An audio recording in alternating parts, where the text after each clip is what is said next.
Alors bonjour à tous.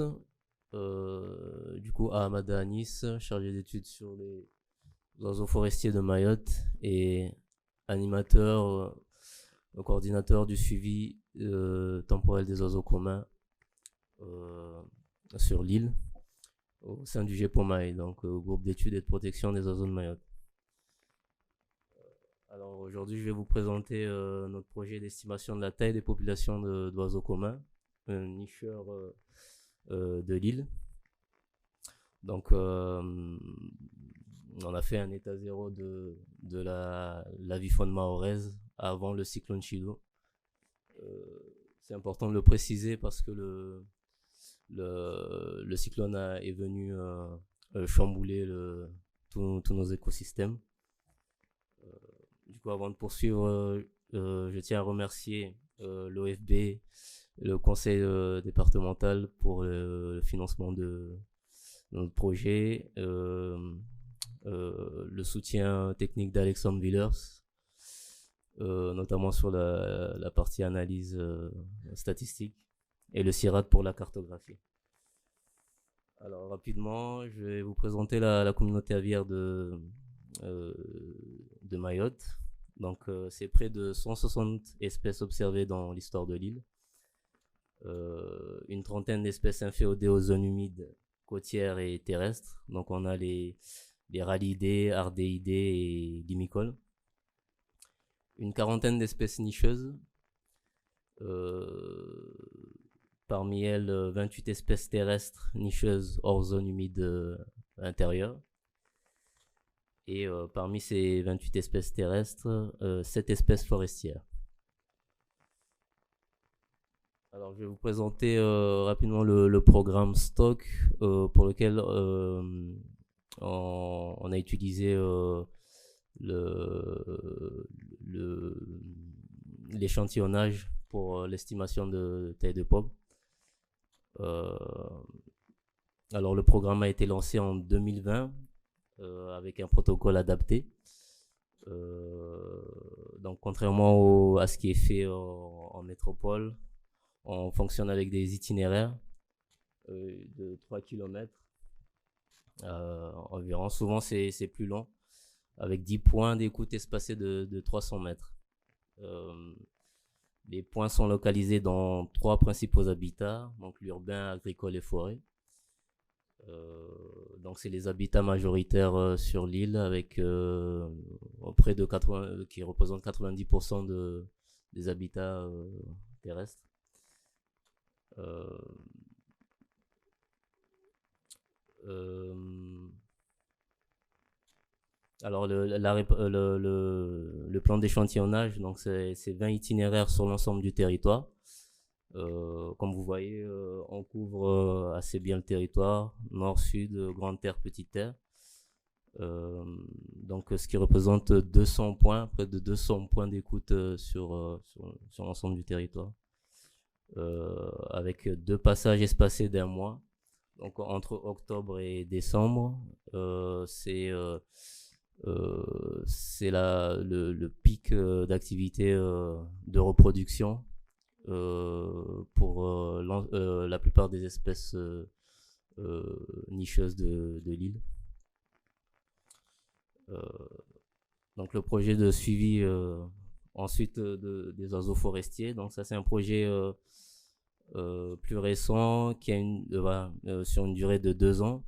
Donc c'est à moins long terme que le stock, avec mais qui repose sur le même principe.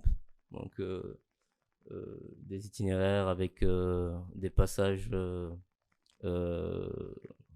euh, sur les points d'écoute, 5 minutes de relevé sur chaque point. Euh, alors le projet est né euh, du fait de lacunes sur les espèces forestières. Donc on a peu de données sur ces espèces-là. Du coup, il y avait nécessité voilà, qu'on lance un observatoire des oiseaux forestiers. Et il y a aussi le contexte d'un fort taux de déforestation, donc l'un des plus élevés au monde, avec une perte selon une étude de l'IGN, sur 5 ans, entre 2011 et 2016, de 12% des terres boisées. Et ce qui a justifié la création de la réserve nationale des forêts de Mayotte. Donc 2800 hectares d'aires protégées, avec 6 massifs forestiers de l'île. Donc essentiellement sur les crêtes et les sommets de l'île. Donc avec voilà, la combinaison de ces deux projets, on a eu l'objectif, voilà, ça répond à nos objectifs de conservation. Donc la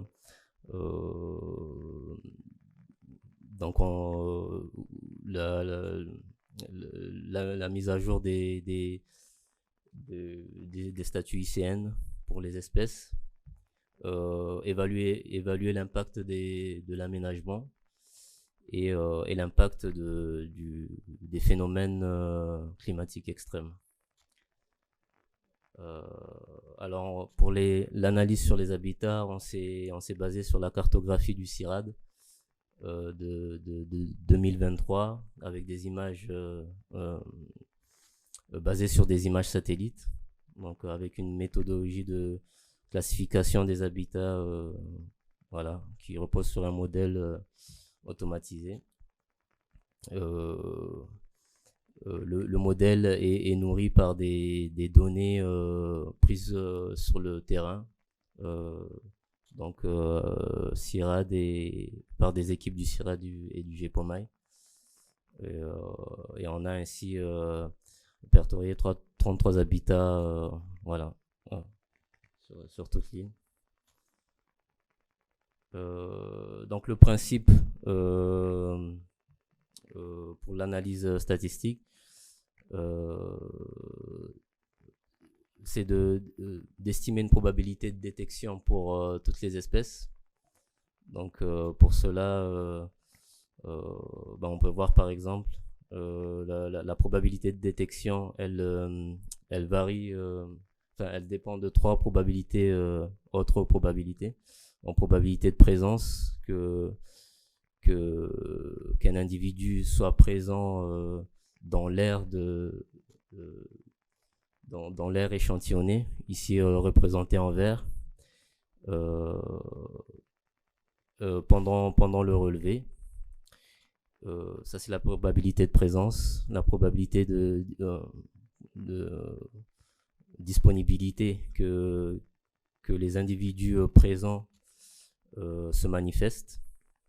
Donc on peut voir ici, par exemple, on a parmi les espèces, les individus qui sont présents, on a que 3 individus qui se manifestent, et la probabilité enfin d'enregistrement que l'observateur contacte l'individu qui se manifeste. Du coup, là on peut voir que c'est les 2 seuls individus entourés en rouge qui ont été contactés par l'observateur et enregistrés. Donc le produit de ces 3 probabilités donne une estimation, donne la probabilité de détection. Et voilà, ça permet ensuite d'estimer la taille réelle d'une population. Contrairement au protocole stock, où on est sur des estimations, enfin sur des tendances, on n'est pas sur des effectifs précis. Ensuite, sur le plan d'échantillonnage, on s'est basé du coup sur le plan d'échantillonnage du stock, donc 20 itinéraires. On a gardé 13 itinéraires de ce plan d'échantillonnage, sur lesquels on a rajouté des points en forêt, et ensuite on a rajouté des 16 itinéraires supplémentaires à ce plan d'échantillonnage, du coup sur des habitats variés. Les principaux habitats que j'ai cités tout à l'heure, donc urbain, agricole, forêt et et, euh, et quelques points supplémentaires dans des zones en mangrove, arrière-mangrove, et les Padzas, c'est des zones d'érosion. Donc, ce qui fait un total de 384 points d'écoute euh, répartis voilà, dans ces différents habitats. Donc pour l'acquisition des données, comment ça marche concrètement?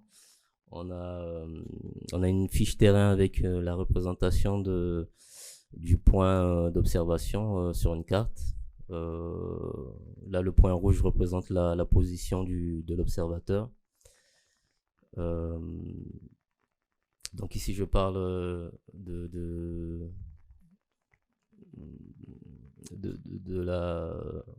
euh, alors là, je parle de la saison de reproduction, de la période de relevé. Donc ça a été sur 2 saisons de reproduction, pardon, 2022-2023 et 2023-2024, entre octobre et janvier. Donc ici, la période de relevé est élargie par rapport au stock. Donc le stock, je le rappelle, c'était octobre-décembre. Là, c'est, voilà, on rajoute un mois. 1 à 5 passages par point. Les passages se font entre 6h et 9h. C'est les 3 premières heures de la journée à Mayotte. C'est la période de pic d'activité pour nombreuses espèces. 5 minutes d'écoute active du coup, et un itinéraire voilà, dure en moyenne sur 3 heures de temps en moyenne, voilà, pour faire les 10 points ou voire plus. Voilà. Et du coup, je vous explique, voilà, je commence à vous expliquer comment ça fonctionne concrètement. Du coup, on a sur le point rouge la position de l'observateur, qui va placer ses observations précisément sur la carte. Donc vous pouvez voir ici, par exemple, il y a 3 observations. Et là, voilà. Là, par exemple, on a la première observation, un corbeau-pie. On va noter le nombre d'individus, le premier type de contact, donc vu ou entendu, s'il est chanteur ou pas, le sexe, et s'il est de passage en vol. Donc ça, c'est les informations qu'on prend pour chaque observation. Donc pour les résultats, on a 31 espèces contactées, 14 espèces communes parmi ces 31 espèces, pour lesquelles on peut, enfin qui sont analysables, dans les données sont analysables, car voilà, c'est les espèces qui ont l'occurrence la plus élevée. Donc ici, vous pouvez voir pour l'abondance moyenne de ces 14 espèces, qu'on a des grosses différences. Par exemple, le martin triste, que vous voyez tout en bas à gauche, de forte une abondance moyenne assez importante, sur tous les itinéraires. Donc il est vu en forte abondance un peu partout sur l'île, contrairement par exemple au pigeon des Comores, qui est très localisé, avec de faibles abondances. Donc là, j'ai pris 2 extrêmes pour continuer voilà, la comparaison. Là, on a l'estimation des tailles de population. Donc avec toujours le martin triste, qui est une espèce ubiquiste, introduite, avec une estimation assez importante. Et contrairement voilà, aux trois espèces avec la plus faible estimation, Funengo, pigeon des Comores et guépier de Madagascar, des tailles de pop faibles avec moins de 3000 individus euh, sur, sur la borne inférieure de sur la borne inférieure de l'intervalle de confiance. Ouais, une minute, je finis sur les résultats. Donc là, on a encore voilà, une comparaison entre l'épervier et le Funengo. Donc sur la distribution des densités à l'échelle du territoire. Donc on a l'épervier qui est distribué assez de façon assez importante sur le territoire, alors que le Funengo, il est plutôt très localisé.